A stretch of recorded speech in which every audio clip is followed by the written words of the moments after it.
Thank you for joining us for the International Student Connect Labor Market and Employment presentation. We are going to talk to you a little bit about the Canadian labor market and some of the employment resources that will be available for you. On our agenda today, we'll talk about defining the labor market and information on some industries, recognizing regulated and unregulated professions and trades, and some job search and employment-related information. Now, pretty much, if you're watching this webinar, you probably have some questions about the Canadian labor market and what is this labor market information that everyone refers to when we speak of the labor market. Now, basically, labor market information, it sometimes can be overwhelming and a little bit confusing as well.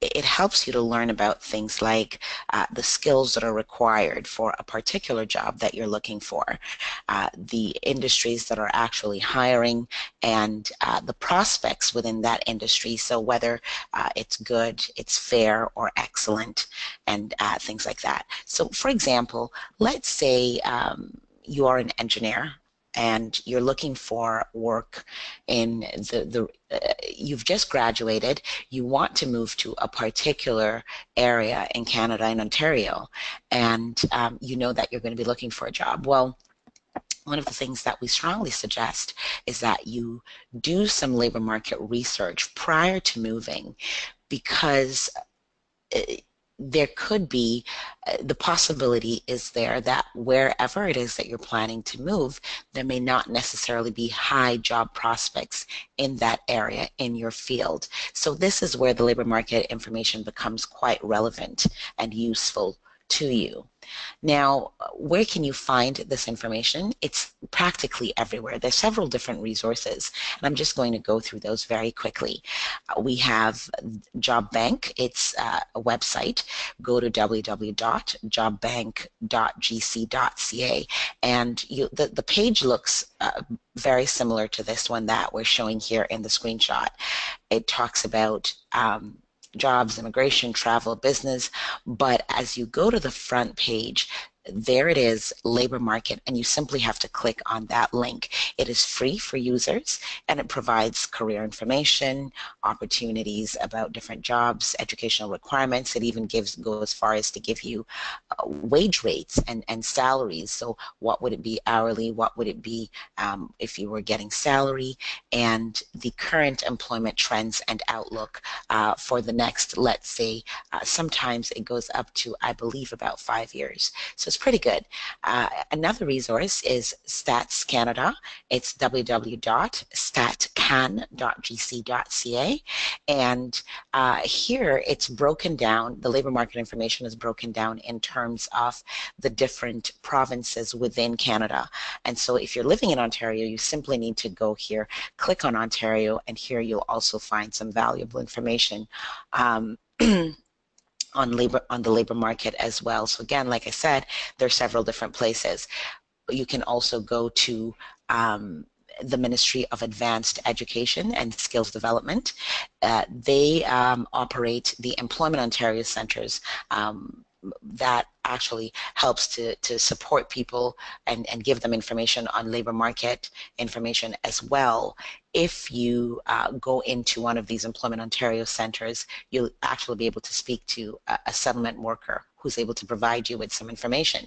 You can go to www.tcu.gov.on.ca, and there you have it, labor market information once again. So those are 3 different resources that I've just provided. Let's take a look at the different regions and the different industries that are quite prevalent in these different regions, okay? Now,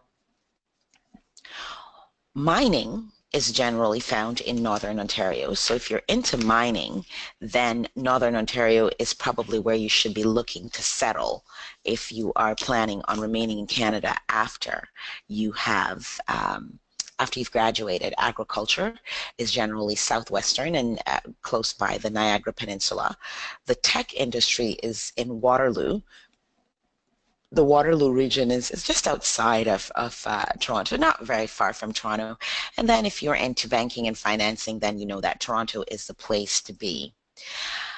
When we talk about regulated and non-regulated professions, there's just a slight difference between the two. One, the regulated profession requires that you should actually have some level of usually a professional certification, license, or registration is associated with these professions. And some of these are listed here for you. You can see medicine, pharmaceuticals, social workers are part of that category. And then the non-regulated professions are bookkeepers, computer programmers, and financial managers and things like that. So if you are whichever profession you fall under, whichever category you fall under, when you're trying to determine where am I going to live and where can I find a job in my field, then you should begin to look at the differences between the two. You may find additional information on these at www.cicic.ca or www.settlement.org. You'll gather a lot more information there. Now, employment in the regulated occupations, generally, people who come from their source country, normally you come here to go to school in Canada. Either you are going to complete post-secondary education, you're probably going to do a bachelor's, or if you are more advanced, you're looking to do your master's or your PhD. Now, you may already have some qualification, and if you are in the regulated profession, you may want to have that credential assessed or upgraded. So ensure that you get all the necessary documents that you need to be evaluated prior to coming to Canada, prior to beginning school, so you know exactly what steps you're going to take once you get here. And find the approved agencies that can do your evaluations for you. We've listed them here. ICASC is International Credential Assessment Services of Canada, and we've got CES, which is Comparative Education Services, and there's also WES, and we looked at CICIC. They are the Canadian Information Centre for International Credentials, and you can go to any of these websites to learn a little bit more about having your credentials assessed and further need for testing, especially when you are when you're looking for employment in the regulated profession. Non-regulated professions are a little bit more flexible, and you don't necessarily have to wait to have your credentials evaluated or even upgraded for that matter. You may just begin studying, and then once you've completed your studies here in Canada, you may just simply need to start looking for a job. It can be challenging in the non-regulated professions to find work simply because of the vast volume of people who are in some of these professions. So experience is quite critical. This means going to college or university, you may want to find a part-time job in your field. I know that sometimes it is a little bit difficult to do that, but if you can, even volunteering would actually help you in that area. Now, you've completed your studies and you want to find work. Well, there are a few different places that you can go to get some help. You can go to the community agencies. Employment agencies are actually also useful. And temporary employment agencies, and we call these temp agencies for short, they actually will provide you with some support as well, but definitely start by going to the Community Settlement Agency, and you can find the ones that are closest to you by visiting www.settlement.org, and you'll get some more clarity and information from a settlement worker at no cost to you. Now, the eligibility criteria for students, we're looking now at the employment aspects of this presentation. Now, as a student, once you have a valid study permit, you can work off campus. Now, you would only need a valid study permit. Again, you have to be a full-time student. You must be enrolled at a designated learning institution, and that must be in post-secondary education.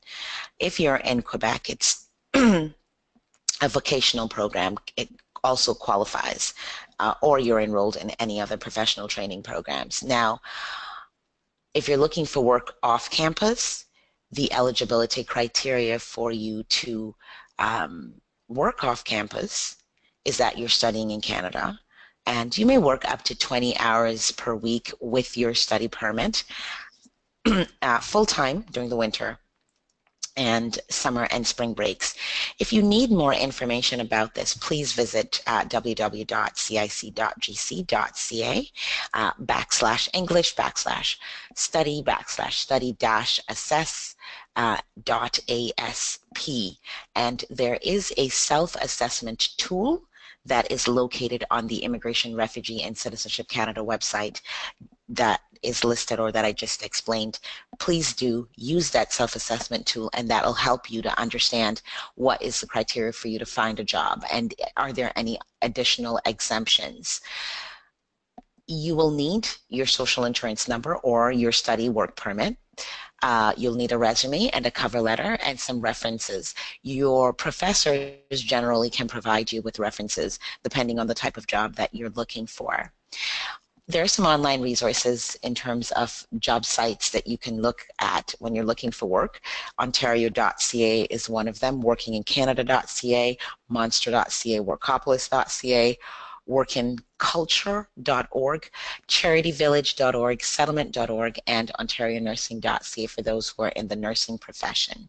So there are various different channels that you can use. Like I said earlier in the presentation, you could go to an employment agency, you could go to a settlement agency, and they will guide you further, but you can also start that process through visiting these websites and helping yourself.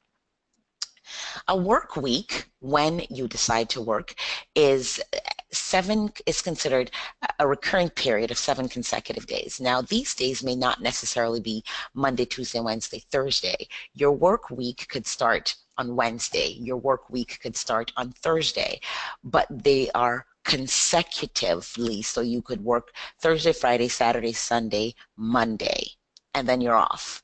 Or Thursday, Friday, Saturday, Sunday, Monday, Tuesday, Wednesday, again, that's the 7-day period, the 7-day cycle, and you're entitled to your days off, 2 days off during that work period. Minimum wages in Ontario actually changes. We're going to be changing that minimum wage come January. The lowest amount that an employer can pay you, can legally pay you, is what is considered the minimum wage. And you should definitely go to the labor market website, www.labormarket.gov.on.ca, and gather some information on that, because you are a student, and simply because you're a student, you could actually run into some difficulties with some shady employers. So please do know your rights.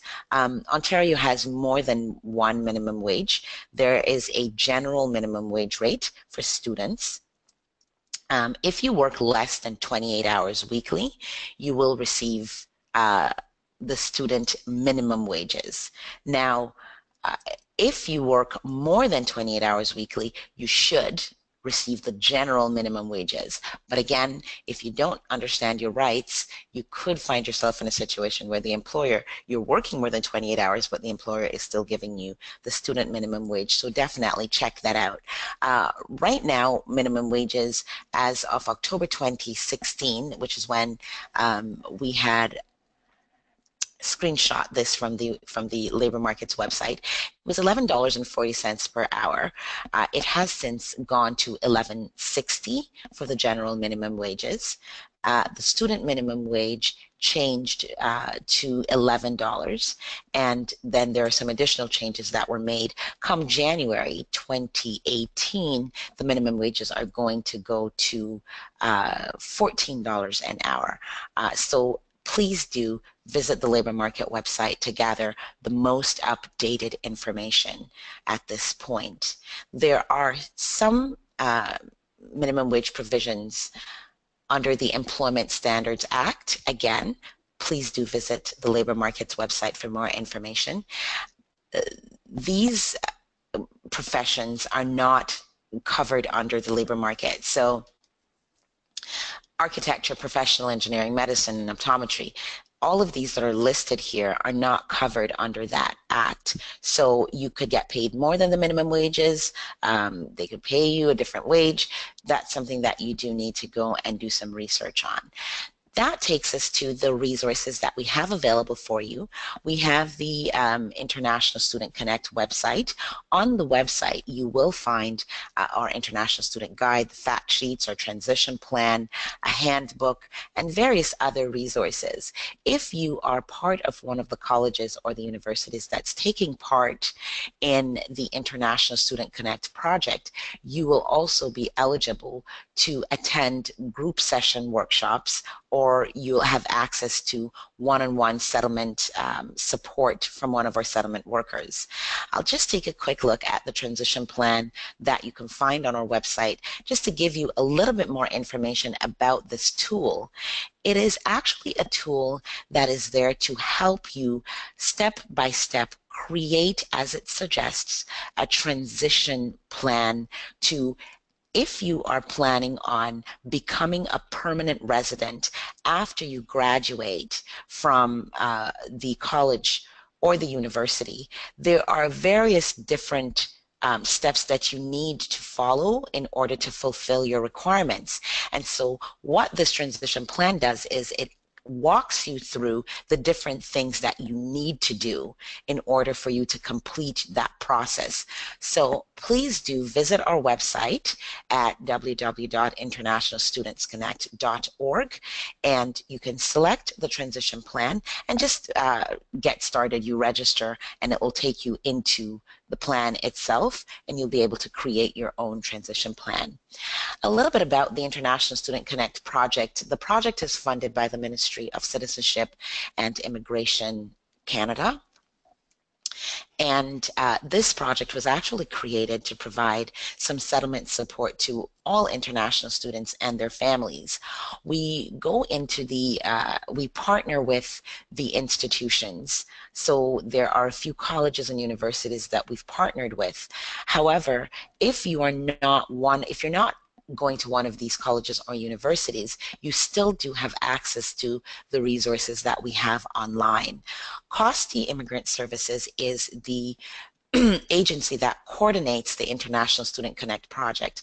And this agency is actually a multicultural based settlement agency that supports over 39,000 clients annually.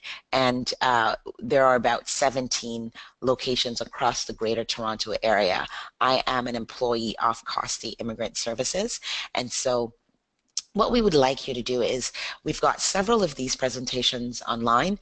Please do feel free to access the presentations, get additional information if you would like. If you'd like to contact us, you may do so at 1-844-871-4567, or you can email us at isc@costi.org. We have webinars that will give you more details. They are live, and you're able to speak with the presenter at the time of the webinar. You can ask various questions at that time. So if you'd like to visit, to attend one of our webinars, please go to our website and register for any one of the topics that we have listed there.